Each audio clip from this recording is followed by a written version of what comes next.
Hello, everyone. Welcome to the 1% Healthier podcast. My name is Megan Timpson, and today I'm joined by my friend Olivia. She's a fellow child of God. She's 23, lives in Boston, and she also is super passionate about faith and fitness and its intersection. So today I wanted to have her on so that we could talk more about how we can develop faith on our fitness journeys, how we can develop courage, navigate self-doubt, navigate all the things that come up for us when we're trying to improve ourselves and improve our faith. So, Olivia, welcome to the podcast. Thank you so much for having me. I feel honored to be here. Hey, 1% Healthier fam. Thank you for being here, honestly. To give the listeners a little bit of a background about you, could you share more about who you are and how fitness introduced you to faith? Yeah, definitely. I would be happy to. So, I am Olivia. Obviously, I have grown up always pretty athletic, I would say. I am the youngest of four kids in my family, and my house is actually sandwiched right in between my grandfather's and my cousin's house. So, my cousins are four cousins right next door to me. So it was always all eight of us running around when I was growing up. So I was always running, jumping, climbing, doing all the things. Got into dance for a good portion of years as I grew up. I stopped dancing my junior year of high school, kind of got into cheerleading a little bit, and then finished off with some soccer, which I did carry into college, intramural style, of course. Ooh. But it wasn't really until I got into the gym weightlifting that I felt huge changes in my spirit and my life. I look back and it's almost like nuts to think about because it feels a little bit out of body, like how much has changed as a result of the gym and everything that it gave me, and more than just the gym, the way that it connected me to Jesus, it is truly nuts. And I know that you have had a similar experience and continue to. And that's the beautiful thing about it, is like it never stops. Like Mm. the more that you look, the more that you find. And so fitness has just been really, really pivotal for me because of the way that it's introduced me to faith, and faith has completely changed my life. Mm.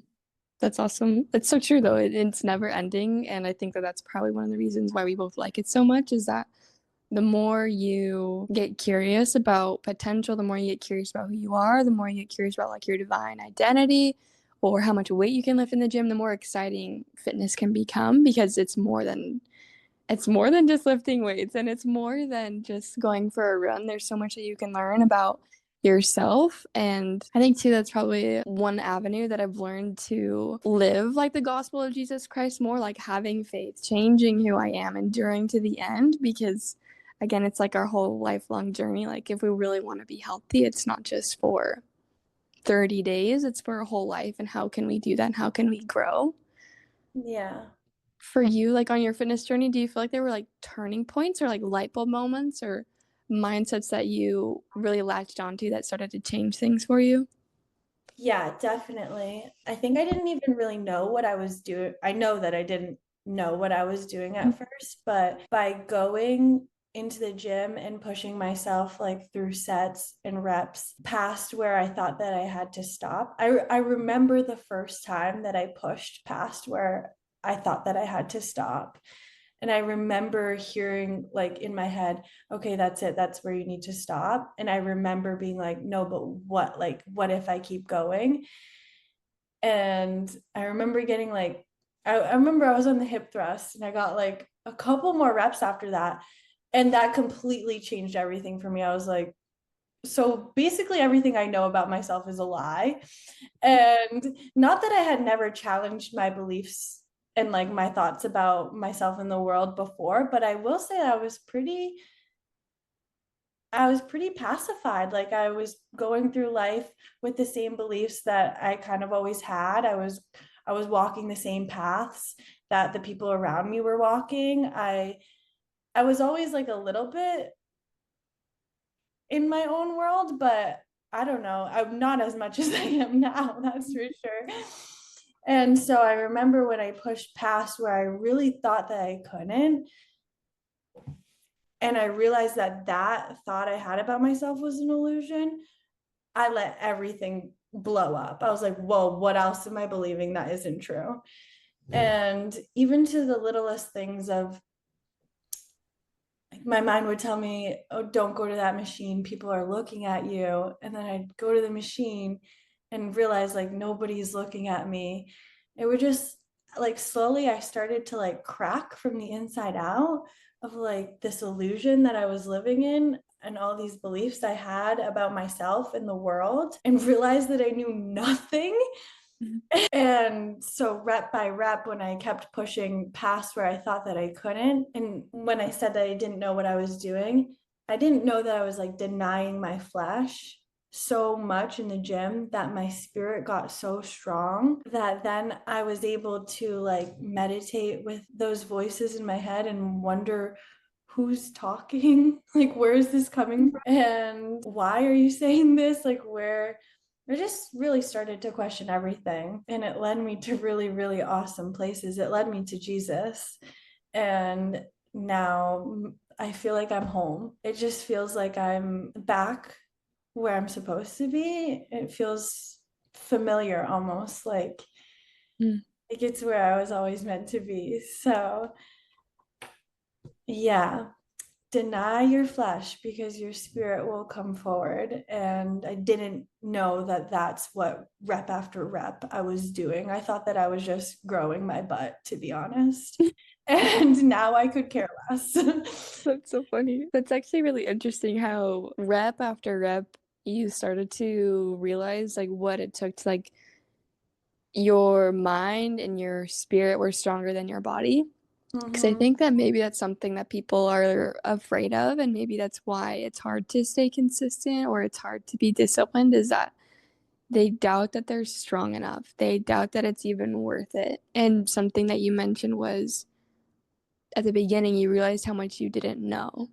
And when you realize how much you don't know, whether it's about the gym, whether it's about mindset, whether it's about business, that's a really easy point to just like turn away from the unknown and go back to the way that it's always been, go back to what's comfortable for you. So, what was it about your life or what you wanted to know that actually like made it exciting to go into the unknown or to continue to push yourself? Because it's hard. Like pushing yourself in the gym is hard. And showing up every day when you don't want to is hard. And discipline is not easy. But how do you make it exciting and easy in a way for you? Hmm. I feel like I've held a couple different frameworks throughout my journey. I've been very disciplined. I will say now I'm a bit more of a devoted mindset, which is a shift that came from spending time with Jesus. And that shift has felt the best. That shift has made me the most excited to get in the gym. I will say I always have loved to keep the promises that I've made to myself. I think that I knew innately early on that if I wasn't going to keep the promises that I made to myself, that my relationship with myself would just go down the drain. And whether I knew how to put it into words or not, I've always been like sort of independent. I'm the youngest of four. Like I watched all my siblings grow up and like move out of the house, and then it was just me. So I've always like had been with myself throughout life. And I knew that if I disrespected myself in the ways of not keeping promises that I made to myself, that it would be detrimental to me. So really just honoring the relationship that I have with myself. And I learned that throughout friendships and stuff and other relationships in my life, that if a friend kept making promises to me and wouldn't keep them, I would feel I would feel ways about that. In the same way, I always wanted to treat myself like a friend, whether I even knew how to put that into words or not. I've always like wanted more Mm, for myself. 100%.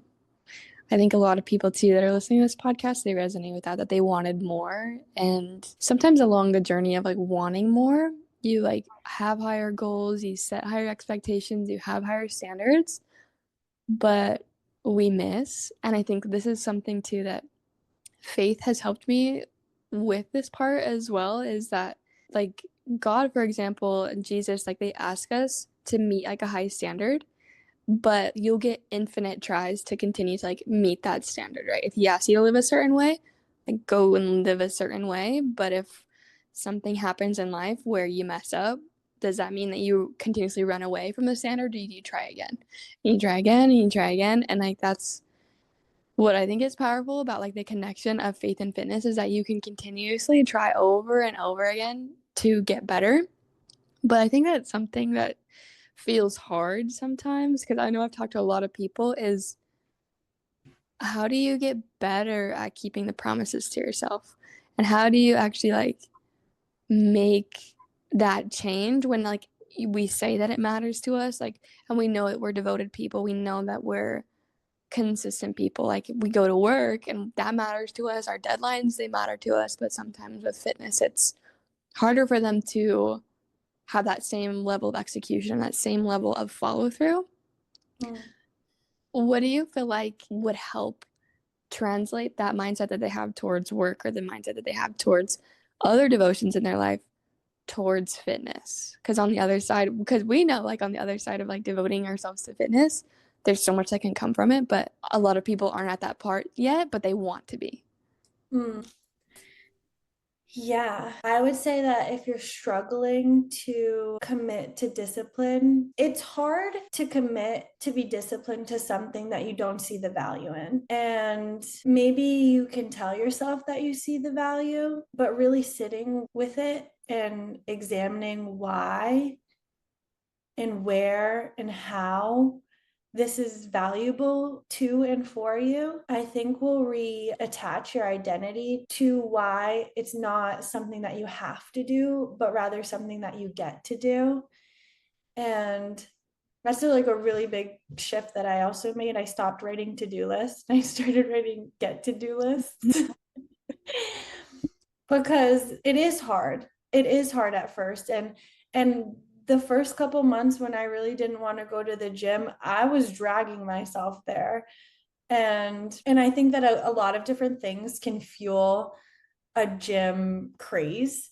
You know, it can be like if you just went through a breakup, or if you're going through a tough time, or if you're trying to escape something in your reality and you go to the gym, whatever it is, like whatever reason it is that you started, it doesn't have to be the narrative of the entire journey.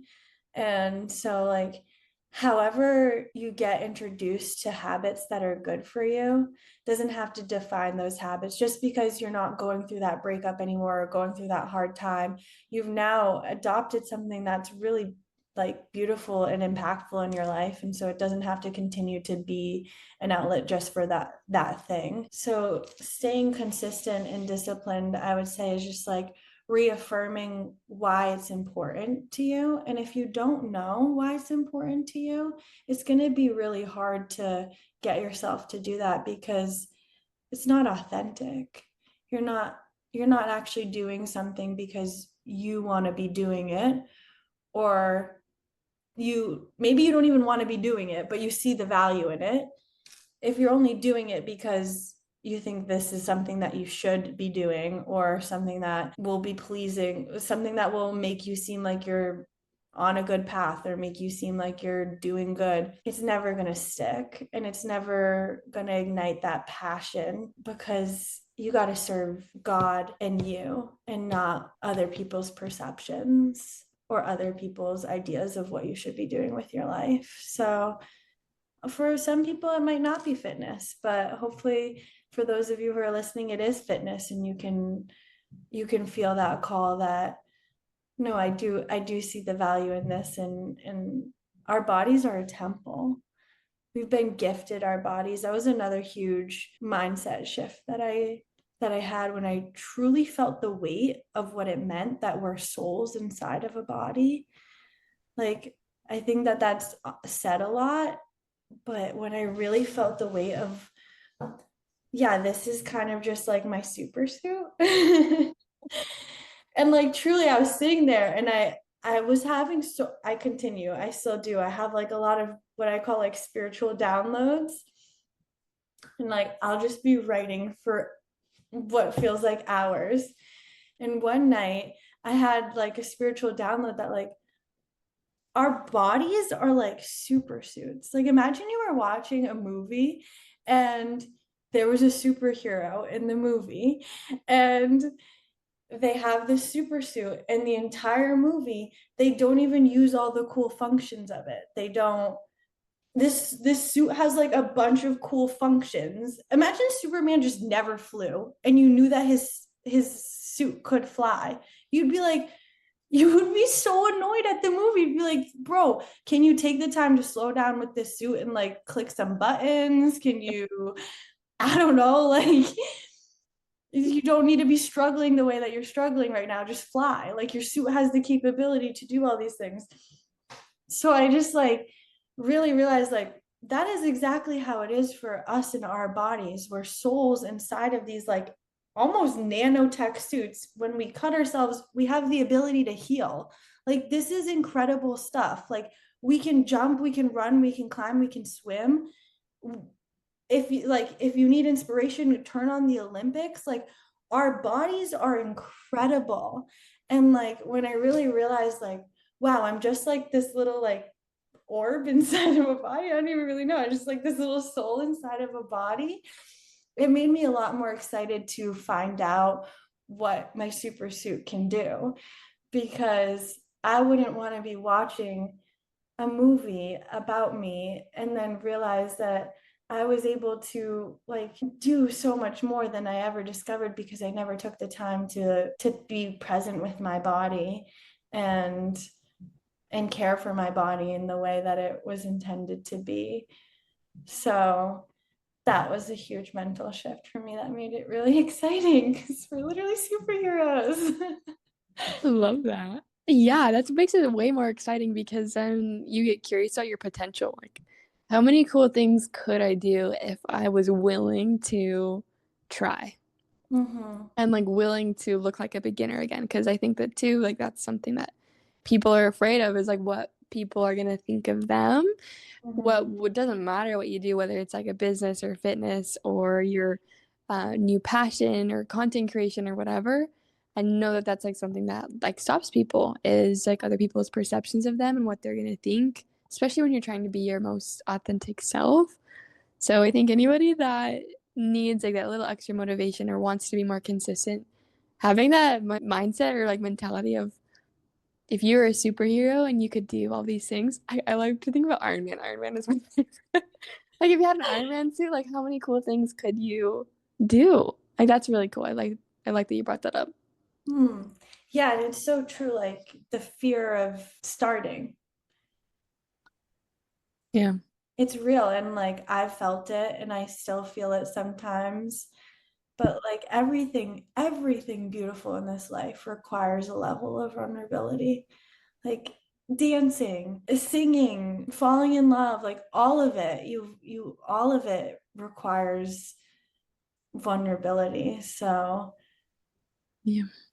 it is a practice. It is a practice. And I do want to ask you when it comes to you being your most authentic self and working on valuing your view of yourself, valuing how God sees us versus other people.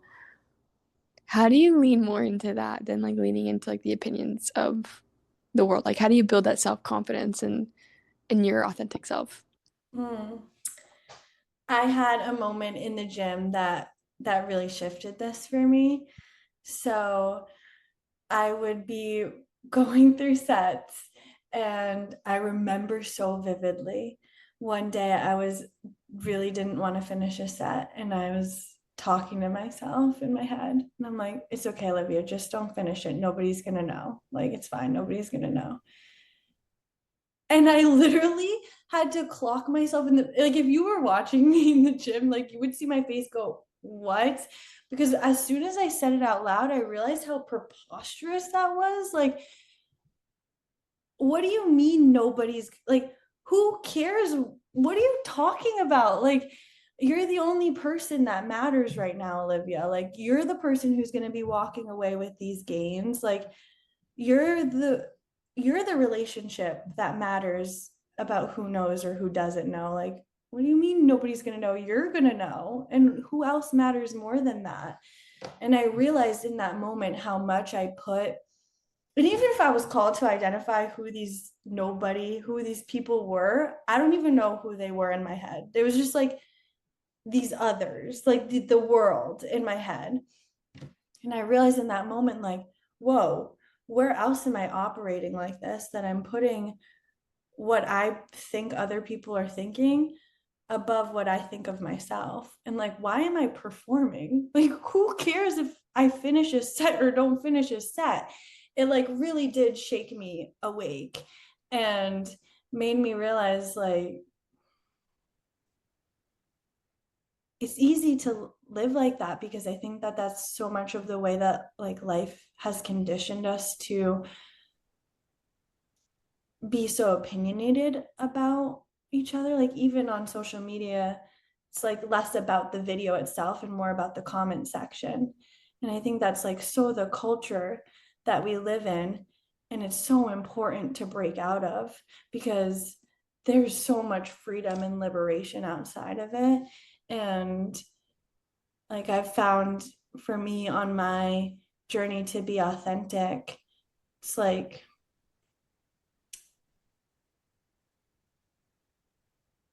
my opinion of myself,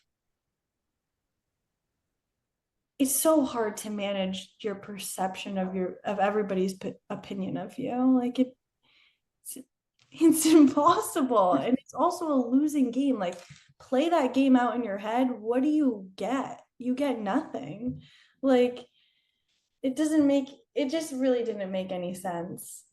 And so I went through a part of my life where I was reaffirming to myself that other people's perceived opinions of me don't matter, and that's their stuff. I then shifted as I woke up a little bit more and kept climbing levels of consciousness, is what it felt like. I realized that other people's perceived opinions of me are actually my opinions of me. So that was a fun one to unlock, because for a long time I was just telling myself, oh, other people's thoughts about, I'm like, Olivia, those are your thoughts. You're just pretending that they're their thoughts. All of this is happening in your head. So that was a really fun one to unlock, because that is truly how I was able to step further and further into my authentic self, because we don't have any enemies. Like, our enemies are the versions of ourselves in our head that are telling us that we're not good enough, or that we're this, or that we're that. So yeah. Wow. That's a really eye-opening moment to realize that the thoughts that you think other people are thinking about you are actually how you think about yourself.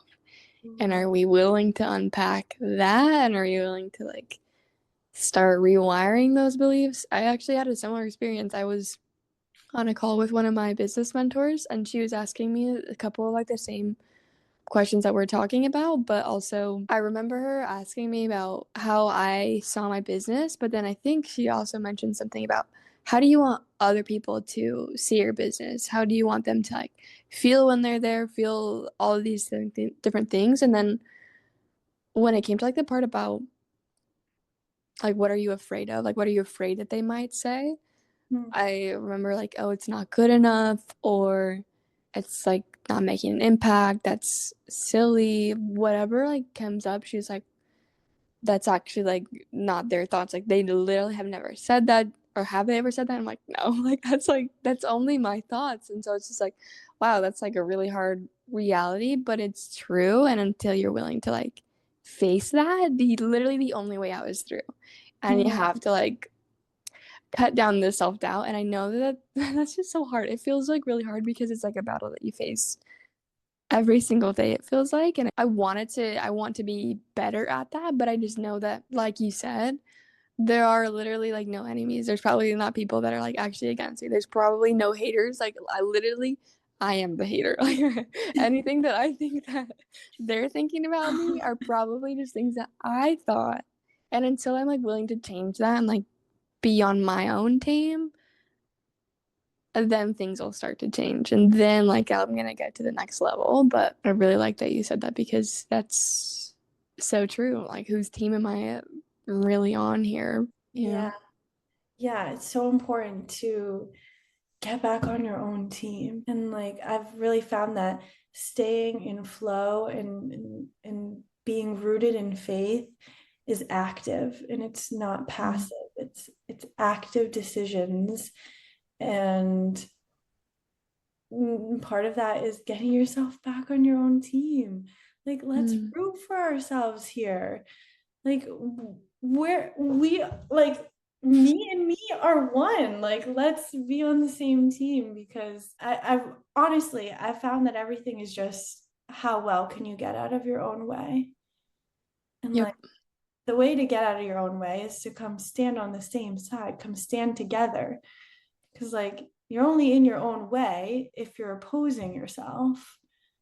And sometimes you need to wrestle with yourself for a little while and you need to tire yourself out to know I don't want to wrestle anymore. Like why am I fighting? Sometimes I'm like, why am I fighting you? I love you. Like stop. I don't want to wrestle anymore. I don't know why we're doing this. I It's love that. it can be like kind of silly and like letting yourself feel all of it because truly like sometimes the biggest changes happen when you're so sick of yourself and like and that's honestly a really beautiful point to get to because you I've tried the wrestle, I've tried this, and I'm saying that I'm done with it. Like I've tried it, you're done now. You're cut off.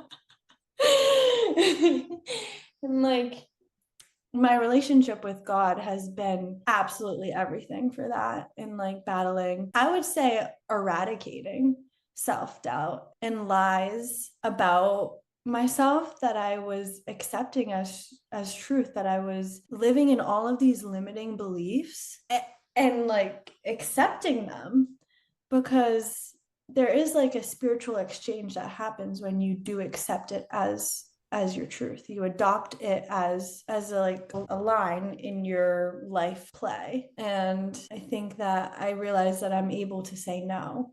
I'm able to actually deny that over my life, which has been cool. So yeah, like God has really really helped me when I have had moments of doubting myself or not being on my own team. I have sat with them. And in the past, I think I would have just been like, no, that's not true. I'm going to turn my head and I'm like, oh, like you can't do this thing. No, that's not true. I can do it. And I've just like kept moving away from it and like running away from it. And I called Mm. that strength for a while. And it got me far, but if you run from something, it's going to chase you. It's like a dog. Like all of this that happens in the spiritual like realm, it's real and it reflects. And so something that has been really helpful for me is like I've been able to travel back into my life and fix the root of where these beliefs are stemming from. And I would not have been able to do it without God because one, I don't even know how I traveled back like in my mind to memories I didn't even remember that I had. And two, even if I did get to the root of like, okay, where did I believe that I was unworthy? Let's get to the root of it. When's the first time you felt unworthy, Olivia? Let's say I could get to that point by myself, which again, I don't think I could. Like this was totally the Holy Spirit ministering me.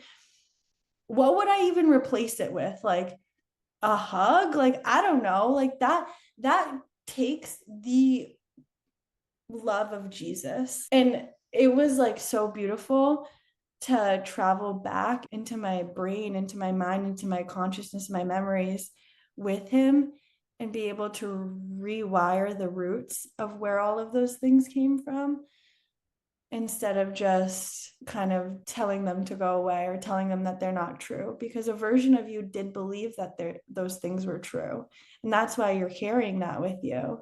So just like being super gentle with myself, and not telling any of it to go away, but rather like showering it with love. Like every time I tell myself like, oh, you're too much, Olivia, I'm like, wait a second, there's a version of me that believed that like something in my life, something somebody said, or something that happened, a little, like a version of little Olivia believed that, and that's why older Olivia has that in her head. So it's like not something that needs to be fixed in me, but rather something that needs to be like showered with love so that it can be recoded. And Mm. that has really helped me. Wow. Recoded. I like that phrase. To come back to that point that you said that you had to wrestle with yourself to be on the same team and realize, like, why am I doing this? Why am I fighting the same battle over and over and over again? That's actually really, it reminds me of, there's like multiple scripture stories, I feel like, where like you wrestle before God and he's just like, if you would just like stop like fighting yourself, like then we could like get somewhere. That just provided me like a really good visual of how you can like actually like make that change. And you did say like you have to get sick of it. You have to get sick of the wrestle. I'm tired of your behaviors and your habits to be willing to be like, no, like no more. Like that's it. And like in a way, there's like really there's times in your life where you have to cut things off, and it's not like a 1% better. It's just like no, like that's it. And that's my way of being like, that's not my life anymore. Now I'm gonna start taking steps towards like the better version of me. But I would say there are definitely are moments where you have to create boundaries, create standards, create hard lines from what is for you and what is not for you. And I like that you also mentioned that at one point in your life, running away from like the bad thoughts was a strength. But like you said, they're gonna keep chasing you, they're gonna keep coming back. That version of you is gonna keep coming back until you face it and you sit with it and you move through and like you said, recode it. I think that that's like really interesting because how else are you gonna see the world a new way? Because our personal reality is our personality. So if like you feel like you're too much, or if I feel like I'm not enough, or whatever it is, like we're always gonna see that. Like we choose that until we decide to choose something different, then we're not gonna change. Like if nothing changes, nothing changes. Which is a lesson for so many seasons of life. But something I also wanted to ask you about, kind of in line with that, is how do you balance like that self-love that you have now found with like the hard line of boundaries? Because not everybody, yes, we want to love everybody, but not everybody gets access to you. How do you like balance the softness and also that ruthlessness of like, this is when I say no and this is when I say yes? Still working on it. But I think the process of like going back into my memories and like seeing the child in me really helps, because now that I know like I'm just like a little kid who grew up, I can like see so much, like I get a little bit more protective over myself in ways that I didn't before. And like I almost like have like a motherly instinct over myself. And I think that helps me say no to things that I don't want to align myself with, but do it from a place of love, because I really do. I love everybody so much, and like it makes me happy to be helpful to people, and it makes me happy to be able to say yes to people.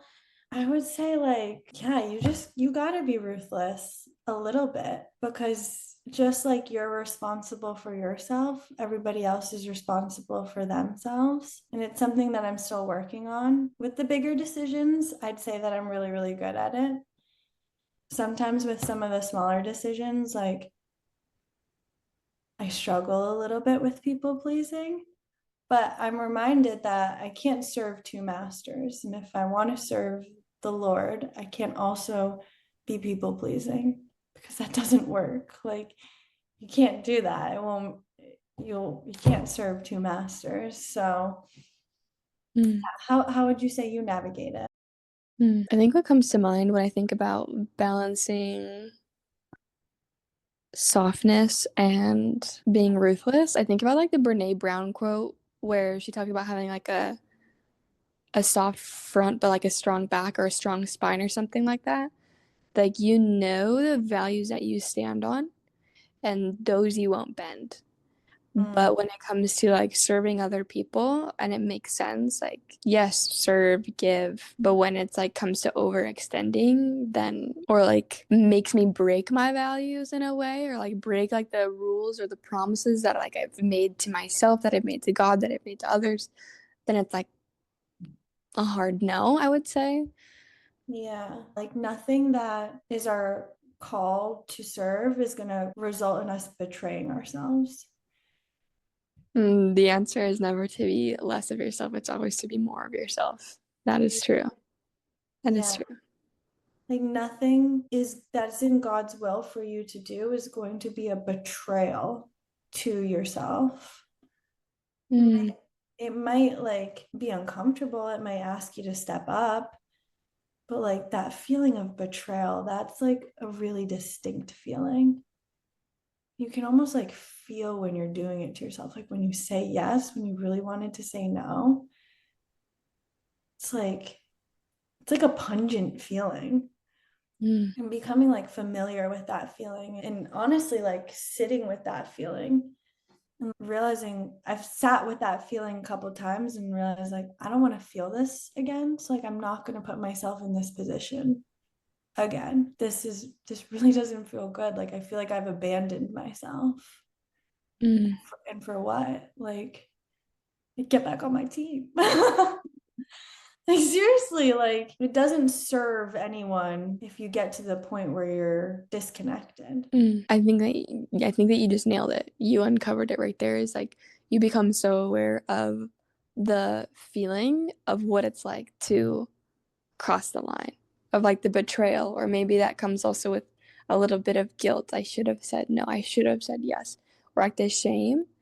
And it kind of brings me to think about like the fruits of the spirit is Mm, light and joy and love and patience and long suffering, and the opposites of that would also like be the betrayal, the guilt and the shame. So if you're familiar with those feelings, then it might be a little bit easier to discern when is it time to make like what is at the root of the choice. Because like you mm. were saying too, you know you should have said no when you wanted to say yes or vice versa. I can think of many times where I've like I wish I would have done it differently. And that's probably the lesson that you need to learn is like when you have that decision or you have the opportunity again, now you know how to do it differently. Yeah.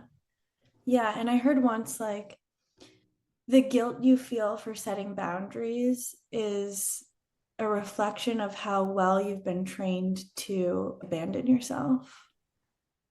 Like, Mm, I think that that's another thing that you can sit with yourself and ask, where did you learn this? Like, where did this come from?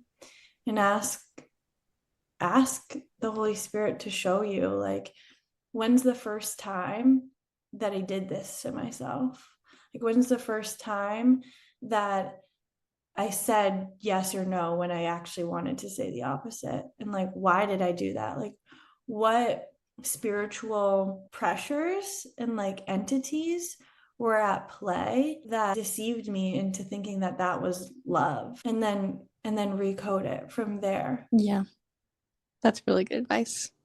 That's something that I've been like no love asks you to vanish. So like why am I like saying yes to all these people and calling it love when in or saying yes or saying no to like to all these things and making myself smaller, smaller, smaller because of it, and then calling that love? It's like love doesn't ask you to vanish. Love doesn't ask you to get smaller, like more digestible. Yeah. What were you gonna say? I was thinking about our conversation earlier when we were talking about people pleasing, but also like wanting to be like the best version of yourself, especially like when you're teaching a group fitness class, because both me and Olivia teach group fitness.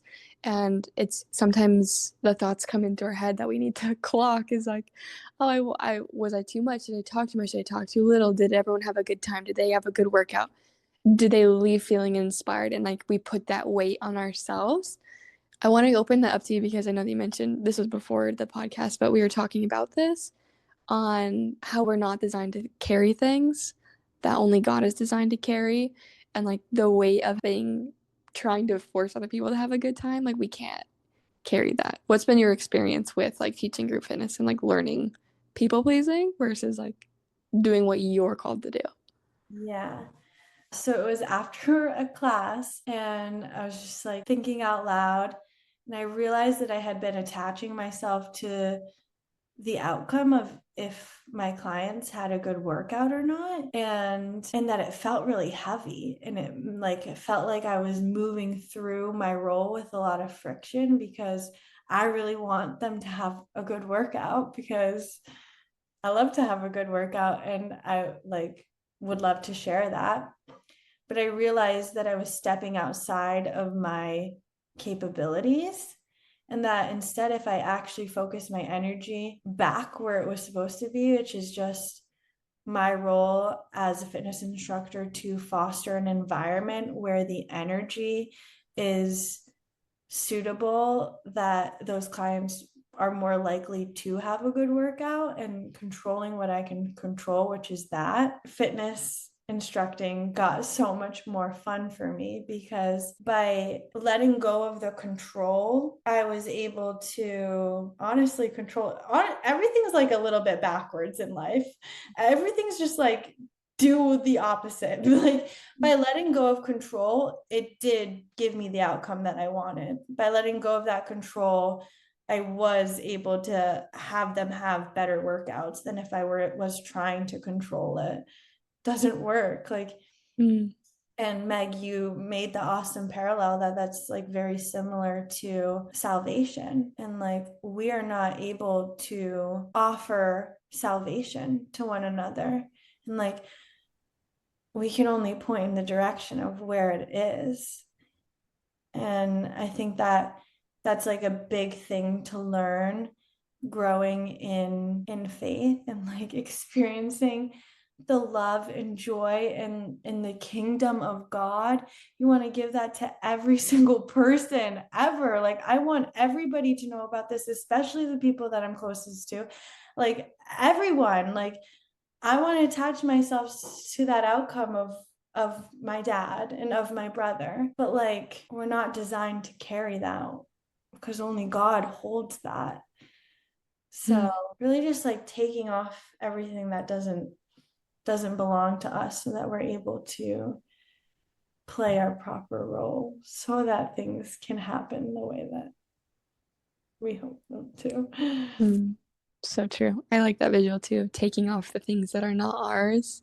Because like Mhm. Jesus bore those burdens for us personally, and for them.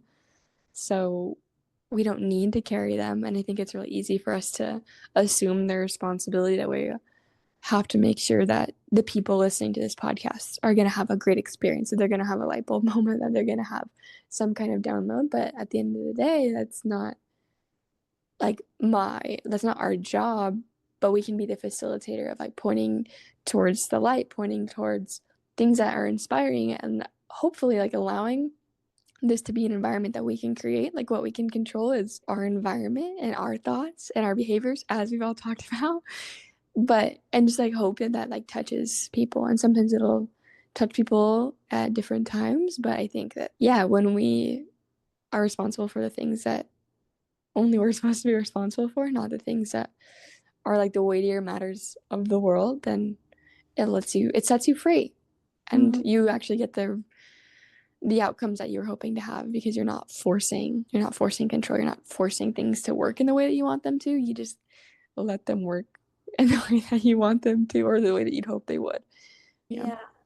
Yeah. I don't fully know what I mean by this yet, but like nothing really exists outside of you. It's like you are a big responsibility, and like that is your responsibility. Mm. I love what we've talked about so far. I was just taking a couple notes on like how we can have the courage to one, live authentic and free ourselves of the self-doubt, and to be on our own team, and to live a life of more faith and to be more excited about our fitness. And wanted to share a couple takeaways that I've had to wrap up and draw a full circle here. But if we're wanting to be more consistent with our fitness, one thing that Olivia suggested was, and taking care of our bodies more, is thinking about how we have like Superman suits and how much we could accomplish and explore and how much potential we would be able to find if we would be willing to push past our comfort zone. So to think about that, if you're struggling with consistency or if you're wanting to take care of yourself better, start getting curious about your potential. I want to read a couple more, but Olivia, if you have things like your takeaways, you can add them. The another one that I was thinking about was, if we're really wanting to change our thoughts, our beliefs, our behaviors, we really need to get to the roots of them. And I talk about that a lot on this podcast, but I hope that that might have been something like you got new light on or were able to see in a different way, is that if you genuinely want to change, if you want to find out how you can balance things in a better way, we have to get to the root of like why we choose our behaviors, why we think the way we think about ourselves. That's a big one. Another one that I thought about was the wrestle that we have with ourselves, and you allow yourself to get sick of it, get sick of the wrestle, get sick of where you're at if you really want to make change, because then you can move forward. And the last one that I'll share is, it is so important to clock our ego and to clock the thoughts that come in that don't belong, because if you let your ego win, or if you let the shadow parts of you win, then you're never going to be able to reach the next level, because like we talked about in the podcast, if you keep running from it, it's going to keep chasing you until you face it. And we have to know that there's territory with like the blessings that we're hoping to have. And like if we're really wanting to like level up, if we're really wanting to get better, if we're really wanting to get healthier, we have to know that with the territory that we want, like if we want to be the king, like when David wanted to be king, he didn't give him a crown, he gave him Goliath, a giant to slay. So it's important that we manage our expectations on what answered prayers are and like how we're going to reach that level up. But Olivia, what were some of your takeaways or things that you would want the listeners to hopefully take away from this podcast? Well, first, I just want to touch on, I love that you said like curiosity, because I think that that's a huge thing that is very, very key. Like instead of getting, before you feel angry or jealous or anything, get curious. And like, I think that will really unlock a lot. It has for me. So I love that you said that. And then I also just want to like say that I think that those last 2 points that you said, like getting to the root of things, and then also getting to the point where you don't let your shadow win and you level up. I think that those are really hand in hand, because I'm thinking about Ephesians. I have it open here. Ephesians 6:2. It says, "For our struggle is not against flesh and blood, but against rulers, against the authorities, against the powers of this dark world, and against spiritual forces of evil in the heavenly realm." So like, I don't know that it's so much about like, at least this has been my experience, like boxing my shadow, as much as it's been about showering my shadow with the love of Jesus. And then that's how I've been able to level up.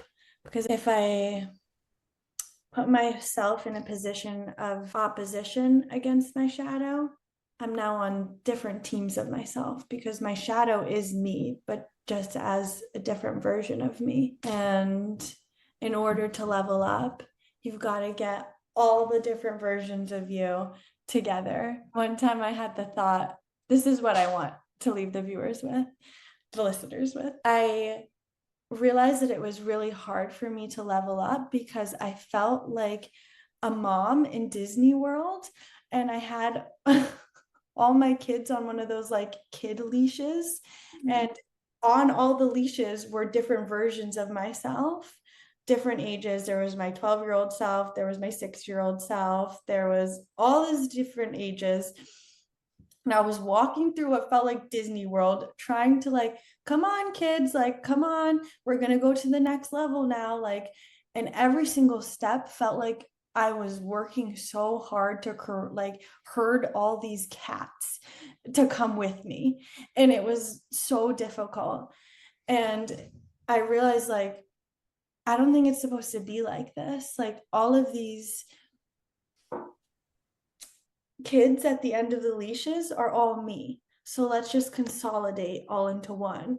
But the only way that I could get all of those versions of me to come home was not to fight them or to like try to win over them, but instead shower with them with love and like try to understand where they were coming from and like why are you trying to walk this way when I'm trying to walk this way? Like why do you think walking this way is a better idea than walking this way?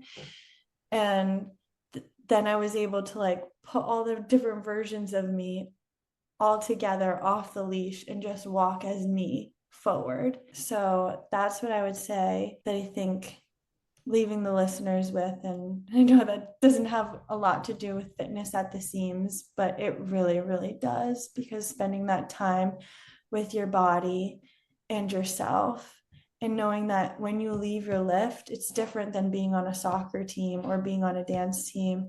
You are your entire team. And like it's you and you at practice every single day. And if you don't give it your all, it's only you who you're cheating. So it starts to create all those different versions of you that you are able to consolidate to move forward and step onto that next level of life and opportunity and consciousness. That is a really good visual. It's not you versus you per se, but you for you. I remember hearing a quote that was like, how can you be substantial if you do not cast a shadow? Like it's part of you, and to be able to work with yourself to move forward is going to be the best way forward. So, Olivia, my last question for you is, what does 1% healthier mean to you? 1% healthier means that my friend Meg is awesome. 1% healthier means taking steps every single day, going in the direction that you want to go. And sometimes that even just means holding your gaze there, even if your feet stand still, but not losing the vision. Wow. And Everyone also, write my that friend down. Meg is awesome. I'm going to write that down. That's actually really powerful. Holding your gaze at your vision, where you want to go, even if your feet stand still. Never forget that. Never lose sight of that. That's awesome. Well, Olivia, thank you so much for being on the podcast talking about fitness and faith and personal development, personal growth. This has been really cool. I hope that everyone that's listening to this podcast can have one takeaway that they can apply to their own 1% healthier journey so that you guys can get better and level up and be on your team. So, with that, I will see you in the next one. Bye.